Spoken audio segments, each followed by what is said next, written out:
places in the world where this is against the law. Lord, I thank you for this country that we live in, that we can do this. Lord, I pray that each one of us here knows you as our Lord and Savior. But if not, I pray that today is a day of salvation. I pray that you'll convict hearts. Draw us close to you.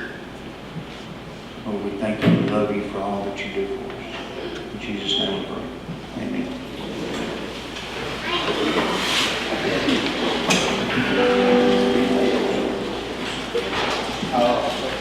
How are y'all doing?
See somebody you hadn't seen this weekend, go by and shake their hand.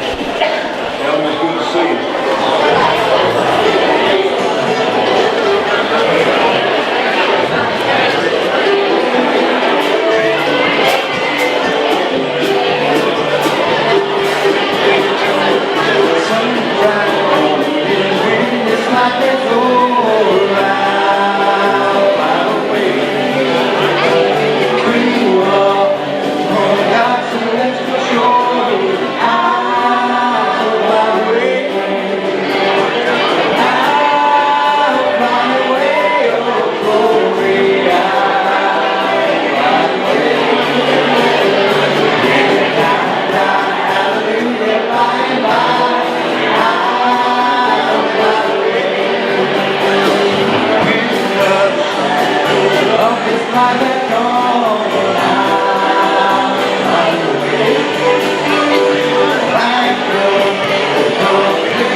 right side, leaving it on the left. There's a table back there that's got a Bible, it's got some little pamphlet flyers over here. Pick up a Bible if you don't have one. If you want to know somebody that you want to carry one to, pick it up and carry it to them. They're there to be given out. Put up yeah, there's a card back there. You see a big piece of poster board? It's it goes along with the thank you card that we are sending to Fredonia. They donated 2 vans to us, and we are sending them a thank you card.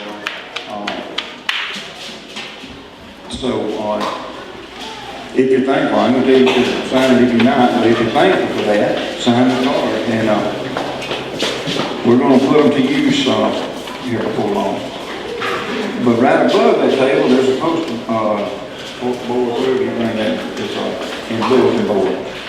And there's a sign-up sheet for breakfast. There's a sign-up sheet for cleaning up after breakfast. I sort of like that idea. I don't mind messing up, cleaning up, and I have problems with it. So, but if you're interested in or want to try to cook breakfast, we'll let you. We'll provide the food. You just provide the body, and we'll stick you back there and let you cook at it. We'll be here to help you. If you've done it before, I'm going to be running late. If you haven't done it before, I'll be here on time. So that's. Sign up if you're interested in, if you want to help. It's an opportunity to serve. If you're still planning on going to Wyoming, we need a deposit by the 23rd. That's next Sunday. It's $50 deposit if you're planning on being there. After next Sunday after church, we'll have a meeting about the trip. There is going to be a 5th Sunday cookout. We're going to have some ice cream. I guess if you've got a homemade ice cream maker, y'all make up your favorite kind. We'll even have a contest. Who makes the best ice cream? If you don't have a homemade ice cream maker, go and buy one and make up some ice cream, and we'll put you in that contest.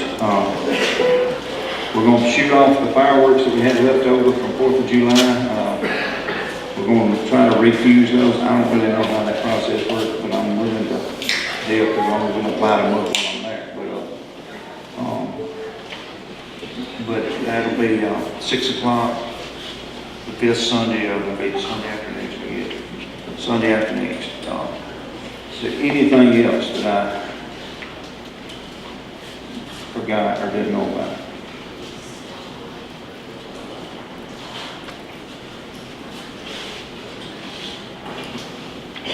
First John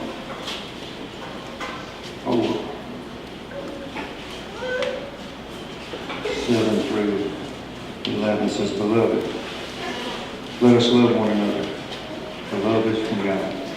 And whoever loves has been born of God and knows God.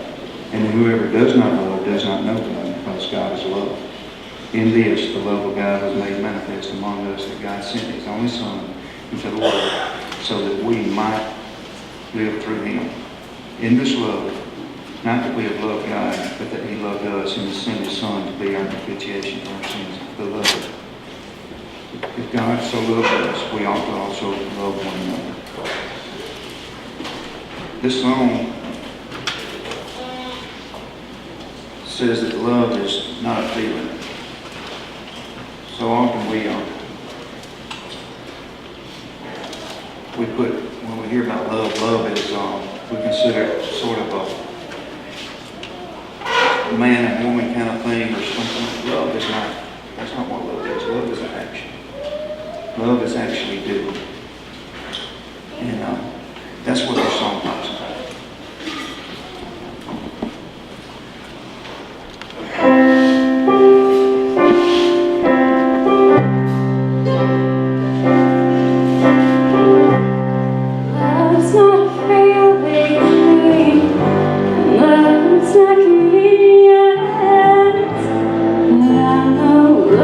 Change your life.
Good morning. It's one of the mornings where I just told Chad, it doesn't happen often, and I praise the Lord, it doesn't happen real often, but where I get here and I've got one thing prepared and my mind's set on one spot, and God says, no, we're not doing that today, which always scares me to death whenever I get here and every note I got is trash. So we'll see where the Lord's going to go. We're going to be in Philippians this morning, and we're going to pick up and look at a few things, and we kind of looked at this a couple Wednesday nights ago, and we're going to kind of bounce around a couple of different places. We're going to be in Matthew a little bit, we're going to be in John a little bit. Well, we're going to start out in Philippians chapter 2. We're going to start at verse 1. It says, so if there is any encouragement in Christ, any comfort from love, any participation in the Spirit, any affection and sympathy, complete my joy by being of the same mind, having the same love, being in full accord and of one mind. Do nothing from rivalry or conceit, but in humility count others more significant than yourselves. Let each of you look not only to his own interests, but also to the interests of others. Have this mind among yourselves, which is yours in Christ Jesus, who though he was in the form of God, did not count equality with God a thing to be grasped, but made himself nothing, taking on the form of a servant. Being born in the likeness of men, and being found in human form, he humbled himself by becoming obedient to the point of death, even death on a cross. Let's pray.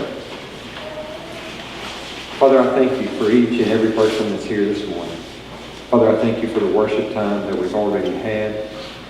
Father, I thank you for the meal that you gave us this morning. Father, I ask now as we go into this time of study, Father, that you'll open up your word to us. And Father, I ask that you take my words away from me. Father, that you replace them with yours and yours alone. In Jesus' name I pray. Amen. As I was looking out this morning and had a couple of different things that I wanted to look at and I wanted to go over, but as people started coming in the door and I was just looking at the folks that come in, got to thinking about this week and what we've done this week and what we've done this month as a church and as a group, a body of believers, that where we've gone and the things that we've accomplished. And started the month out on the 1st over here at the arena.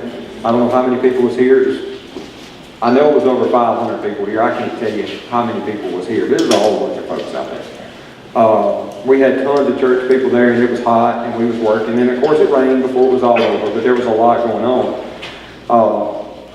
And then we had a couple of other things. And then Thursday night, we was helping at the fair doing the youth rodeo, and I was amazed how many people were up there to work and do. And there was lots of stuff going on, and we've not ever done one of those things. We had never done one. We've done a little of this and a little of that, and the Lord provided us cattle and help at the same time. When Cody and Frankie and Carmen showed up and got out there, and they knew what they were doing, and they were there. But we had tons of people. Lots of y'all had to get up and go to work Friday morning.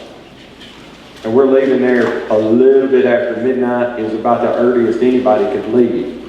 So people had to get up and go. Some folks were still there at 1 o'clock in the morning, getting everything done up. And then Friday night, we were helping with the barrel race, and I was amazed to look up and see how many people were there. At one point in time, I was talking to a guy I hadn't seen in some time who does youth at another church that I used to work with, and he was asking some questions about the church and different things. And I was on the side of the arena where there wasn't a whole lot of people. And I was sitting there and I was looking, and he asked a question about numbers or something, and I just took in my view where I could see in a little bitty area. I didn't turn and see how many people I could find from here. And there was 20 people that I could see in my area where I was standing, where I could look, that I can look out here and find you this morning. That was there working and setting barrels and doing stuff and competing and all the different things that were there. And then yesterday, whenever we went to Cody and Carmen's rodeo, I was amazed at how many folks that we had that was there, that was doing, that was competing in different things. And what amazes me is how you're always willing to help out, to lend a hand, to do something. And there's a process there that works. And that's what we're going to look at this morning. Flip over, if you would, to John's Gospel, chapter 1.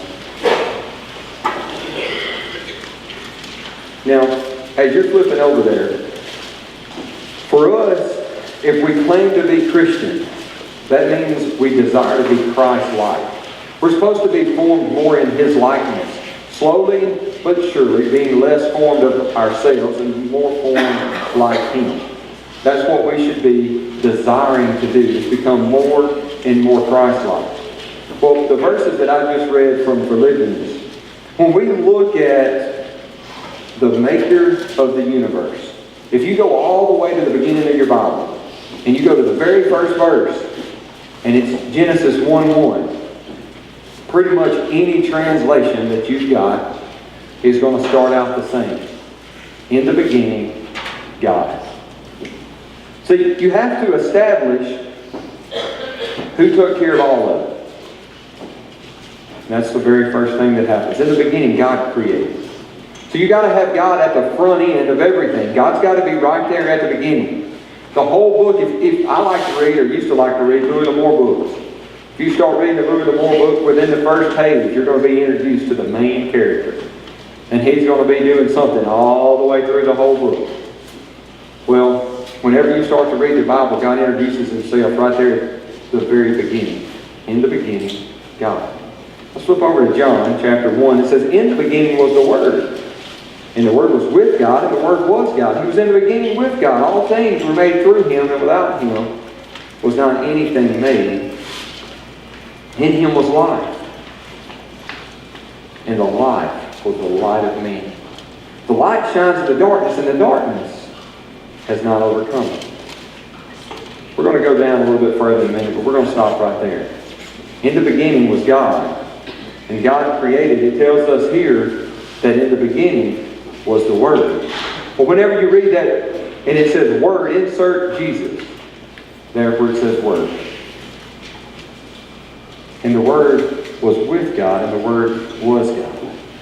You see, whenever the foundations of the universe were laid, Jesus was there. It says that all things were created by Him and through Him, and without Him there wouldn't be anything. The Creator of the universe decided to step down out of heaven onto the creation. The Creator stepping out to become one of the created. You know, none of us are ever going to be at that level. Some of us sometimes might get a God complex and think we're at that level. Sometimes some of us even act like we're up here. God's down here, I'm up here, I'll tell Him what I need, and He'll take care of it. And we think like that, but we're never going to be to that level. But the Creator of the universe was willing to step out of the universe and to go and to come here to where we are. Now, I'm not even going to get real deep into the reason for that today. I just want you to understand the example that's being set. You see, if I want to go, and I tried to find a fishing pole a while ago, and there was two people here I thought for sure would have a fishing pole in their truck, and one of them's not in his truck, and the other one didn't have one. I was shocked. But one of them did say he could go home and get one, so it wasn't that important. But if I come in here with a fishing pole this morning, and it wouldn't matter what kind of bait I put on it, if I put it over here in the baptistry that's covered up this morning, I'm not likely to catch any fish. Unless some of y'all got some, thrown them in there without me knowing it, I'm not pulling any fish out of there. You know what? I know in here today, every person in here is not a Christian. It's not possible. There's too many people in here today for every person in here to be a Christian. But the vast majority of the people in here today are going to claim to know Jesus Christ as Lord and Savior. If this is the only place that I ever come to try to catch Christian fish, the odds are real good I'm going to catch a few, but not many. It's going to be a long, slow process. It's kind of like catfishing on a day when they're not biting. It's a whole lot of time just sitting on the bank doing, and nobody's really, the fish is just swimming around. It's like, oh, look, a worm. It's kind of the same way here. a lot of people are going to do. They're going to look, you like the idea of Jesus, you like Jesus a whole lot, and he ain't going to change much about your life a lot of times. You're just going to keep doing what you're doing. That's a whole different message for another day. But the odds of being able to catch a whole lot for him here, it's not real good. It's not a whole lot of that. You see, the example was set by Jesus himself whenever he stepped out onto the creation. He left his, like Jesus has to have a comfort zone, but for the sake of argument this morning in the picture, he left his comfort zone. You know, he's up there sitting at the throne beside his Father. All the angels are singing praises, and everything that's there is talking about how great he is. And he stepped out of that to come here and went to a place that started out where he's in a stable. You know, not the best place. He wasn't, I don't know where Beyonce's babies was born. I have no idea. But I bet it was nice. Jesus wasn't born in that place, wherever that place was. He was born, some of y'all didn't know Beyonce had babies. Some of y'all like, what? Anyway, she had twins, I hear. But anyway. But Jesus wasn't born in a place like that. He was born in a stable, in a stall. Now, I don't know if the stall he was born in is like my stalls, where they get cleaned out right before the horses' butts touch the rafters or not. I'm not sure. But that's where he came. He left the most perfect place we can possibly imagine to go to the stinkiest place we can imagine. For us. To be able to reach people that God created, that God had been trying to do for them a long time. He'd give them every opportunity in the world to be able to turn to Him and to serve Him and to honor Him. And we couldn't get it done. So He came here to walk among us. Later on in life, He gets some pretty good crowds. We don't know exactly how many it was, but we know that He fed 5,000 people one time in one setting. That was just the men. We don't know about the women and the kids. It's a whole bunch of folks. It's like a traditional Baptist church. It'd be like 15,000 women and kids and like 5,000 men, because the men don't show up. Another message for another day. Y'all just know what's coming for the next month. But later on, they all start to disappear. If we continue to read the story, we find them spit on, beaten, crucified. For what? For us. So that we could be reconciled to God through His shed blood. He was willing to leave everything to come and to reach us. Let's pick up reading at verse 6 of John's Gospel. It says, there was a man sent from God whose name was John. He came as a witness to bear witness about the light, that all might believe through him. He was not the light, but came to bear witness about the light. The true light, which enlightens everyone, was coming into the world. He was in the world, and the world was made through him, yet the world did not know him. He came to his own, and his own people did not receive him. But to all who did receive him, who believed in his name, he gave the right to become children of God, who were born not of blood, nor of the will of the flesh, nor of the will of man, but of God. And the Word became flesh and dwelt among us, and we have seen His glory, glory as of the only Son from the Father, full of grace and truth. Verse 9 says, the true light, which enlightens everyone, was coming into the world. The Creator was coming into the world. The light that was the light of men was stepping into the world, that was leaving all that He had to come here so that we could have salvation. To enlighten us so that we could be lights. Now, if I really want to go catch fish today, first I'd have to go to a fishing pole. But I got to go to a pond somewhere, or I've got to go to a river, I've got to go to a lake, or I've got to go to the ocean. I guess I could go to a mountain stream and try to catch trout. That's a lot more in my style. I could try to snatch a catfish out of a hole, I guess. I don't have to have a hole. Some of y'all do that. But I'm not going to catch them here.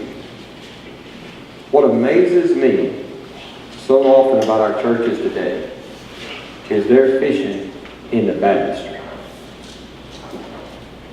That's where they're trying to catch the fish. They're right here trying to catch the fish. And they're letting their light shine right in here where all the light is. Flip over to Matthew's Gospel. Chapter 5, verse 14. We read this a couple of weeks ago. We read the whole thing. We read it in context. But Matthew's Gospel 5 and 14 says, "You are the light of the world. A city set on a hill cannot be hidden. Nor do people light a lamp and put it under a basket, but on a stand, and it gives light to all in the house. In the same way, let your light shine before others, so that they may see your good works and give glory to your Father who is in heaven."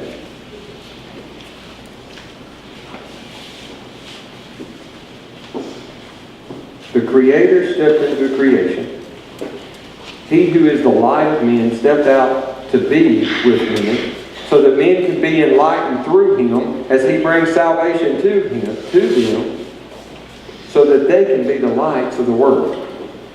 It says, but a light can't be hidden. A city set on a hill cannot be hidden. You know the easiest way to hide a light? If you really want to hide a light, put it with a whole bunch of other lights. You can't tell which light's burning brightest. They're just all kind of burning. The only way you can tell from one of them blows. Then you kind of tell there's a light out. But for the most part, you put all the lights together and you got a real bright spot. And the real bright spot lights up a little bitty area and it doesn't do a whole lot. And that's kind of the way our churches kind of want to function and operate today. That come here, we've got this light over here, you need to come see it. We're going to shine it real bright. We don't ever take it anywhere. It says, let your light shine before men. Let your light shine before others, so that they may see your good works. In my Bible, right there, you got all these captions and everything. We went over that a couple of weeks ago. But right there under the bottom of verse 16, I've got the word wrote, do. You got to do something. Jesus Christ did something. God had a plan from the foundation of the world how He was going to reconcile us back to Himself. And He gave us the example of how we should do that He actually did. He left His comfort zone. He left where He was. He left His seat to come and be where we are. But so often we won't get up and go where anybody is.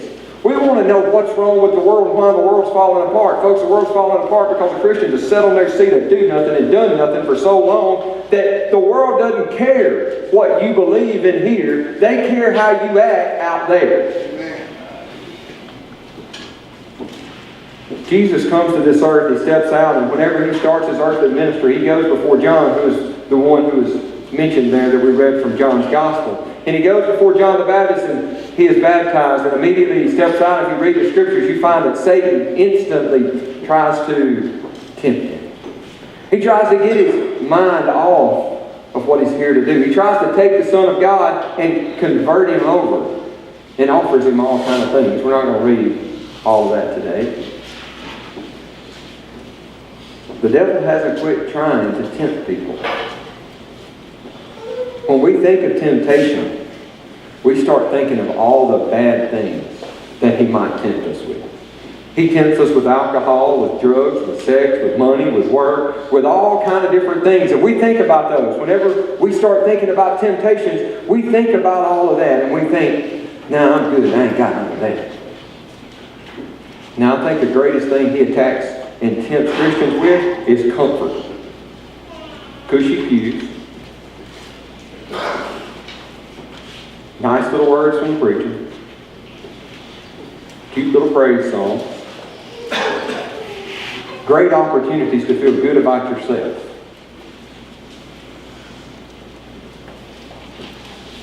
That makes you just as ineffective as sex, drugs, and rock and roll. Maybe makes you more ineffective because you claim it, you say that you got it, and there ain't no different than you and anybody else. You go to work on Monday, what you heard on Sunday don't mean nothing. You go wherever you're going to go on the weekend,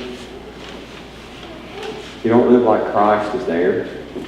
And then so often, whenever we start wanting to live like Christ, the first thing we want to do is isolate ourselves completely from anybody who doesn't know it.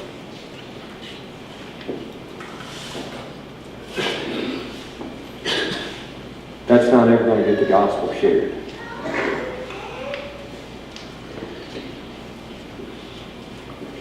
I don't want to preach at you this morning from a point of what you don't get done.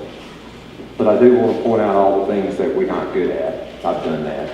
But I want to commend you for how many of you are willing to break that mold. Are we there yet? No. Nope. There's so much more we can do. So many more places we can go. So many more opportunities that we can go and that we can share. A lot of times, y'all, it's just being there and living out what you say you believe. You see, Jesus stepped out and He came here for you. He came, He died on the cross, and now He sits at the right hand of the Father. Now you are His hands and His feet. And it is His desire for you to go to others. Oftentimes when we think about that, we think about going, we're going to be going to Wyoming in like 5 weeks. And if you're going, we need a $50 deposit by next Sunday. Please remember that. We've got to get that worked out. But we're going to Wyoming, and it's easy to think about the folks that are in somewhere 1,000 miles away. We can go out there and we can tell them folks about Jesus, and we can feel real good about ourselves, and we can tell them about all this stuff, and them folks got no idea how you live on a Tuesday afternoon at 4:30 when you're stuck at the red light up there by Walmart. They got no idea how you're going to act in the morning when you go in and your boss hits you with a load of garbage that you know is garbage. So it's real easy. But to go across the road, to go just a little way, I don't know how many of you might have went to the fair this week. We was there a good bit. I know some of you was there. If you've been to the fair, it doesn't take you long to be at the fair to realize there's a whole lot of people right here that need to know about Jesus. You ain't got to go to Wyoming. You ain't got to go to Africa. You can go to Tupelo or New Albany. You got to be willing to let your light shine before others, not so that they can see you. Last point. You're supposed to let your light shine brightly, not so that you can be seen. That goes back to the very beginning where we started, not doing anything out of selfishness or personal ambitions, but counting others more significant than ourselves, humble. You let your light shine not so that you can be honored, but so that your Father who is in heaven, that's the one that fills you with the light. We read from John that He's the light of men. He's the one who enlightens you, that gives you the ability to shine your light so that He can be honored, so that others can come to Him through you and what you're doing. You don't do the work for you, you do the work for Him. You cannot earn your salvation. But your salvation is not supposed to be something that you take, receive, and put it in a box somewhere and never do nothing with it. It's supposed to set you on fire and light you up so that you can go and reach others and tell them the same message that you've received, the message of Jesus Christ, and how the Creator stepped into creation and humbled Himself for you. What should be our motivation to go? If you know one person that you know is lost, that should be motivation enough for you to be willing to let your light shine before that person. I'm not telling you to go and suddenly just start condemning and beating on that person and preach hellfire, damnation, brimstone, and all that stuff on their head. No. I'm telling you to go live out the light before them and allow the light to point toward the Savior so that they can come to know Him, so that they can see what's going on in their life that needs to be changed. So that they can see that there's something in you that's different that they might want. Thinking of others more highly than ourselves. Being willing to be humble.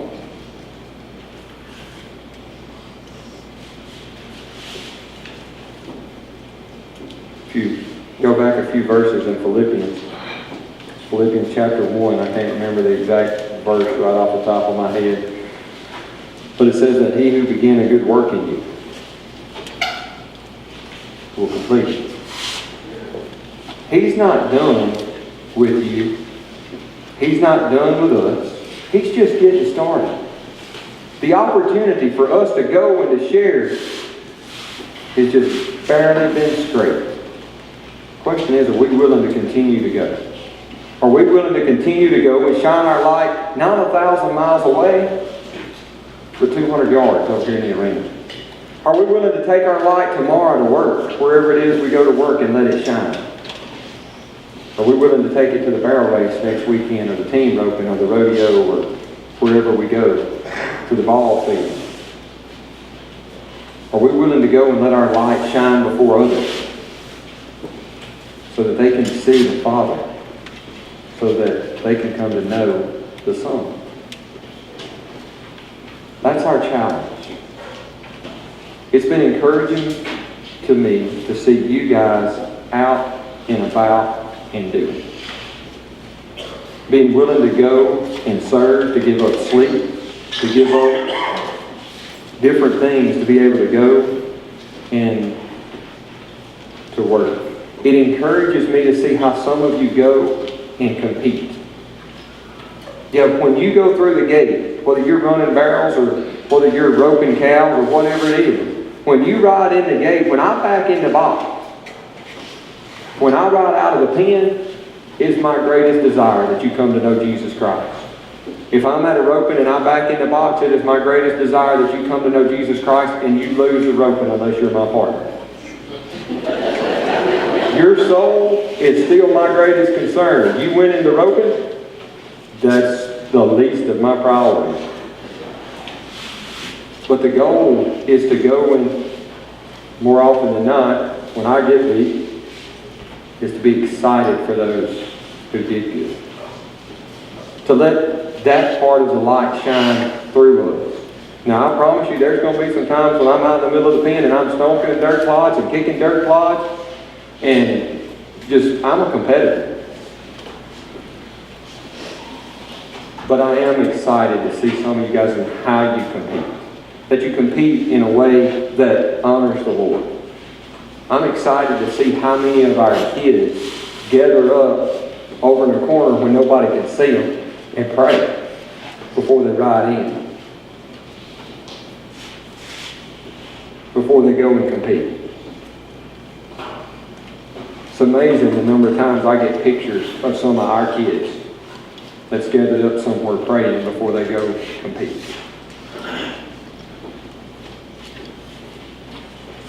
That's letting your light shine. That doesn't mean you go and lose, okay? So often that comes across as like everybody should get a trophy. You know, I don't believe that's in Scripture at all. I don't believe you can do that. Compete to win, but compete in a way that honors your Savior. Don't get mad when somebody else wins. Encourage them.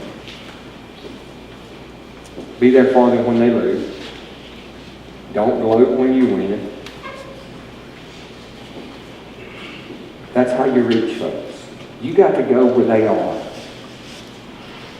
Some's going to come here, most ain't. Most of them's going to be out there. Some's going to go to a church somewhere, most are not. That day has changed. You got to go where they are. And you got to go and live it out in front of them. They got to see it before they want to hear it. Once they've seen it, then what they hear means something. Count others more significant than yourself. If you're here today and you know Jesus Christ as Lord and Savior, God's greatest desire for you has been met. He has other things that He wants you to do, and all of those are to help Him achieve His greatest desire for others that don't know Him. And that's that they come to know Him.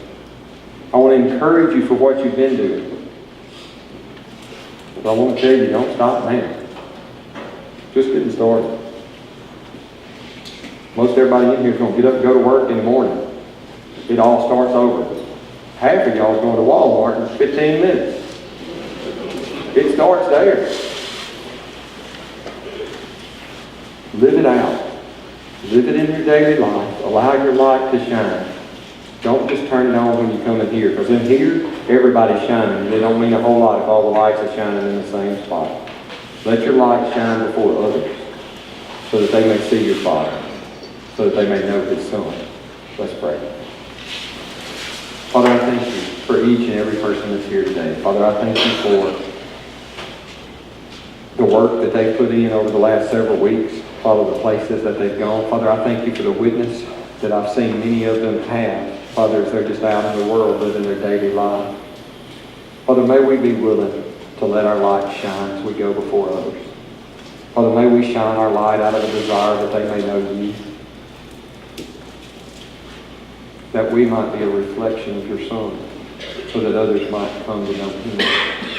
Father, we thank you that you give us the free gift of salvation. And Father, if there's one here today that doesn't know Jesus as Lord and Savior, and Father, may today be that day. May today be the day that they accept the free gift that's already been given. Father, may today be the day that they turn their light switch on. And Father, for those that are here today that have kept their dimmers turned down on their lights, Father, may today be the day that they turn the dimmers up. Father, that they catch fire for you, that they let their light shine before others. Father, we thank you for what you've done. Father, we thank you for the opportunities that you've given us. And Father, we thank you for what you're about to do. May we be willing to go. May we be willing to share. May we be willing to do whatever you call us to do. In Jesus' name I pray.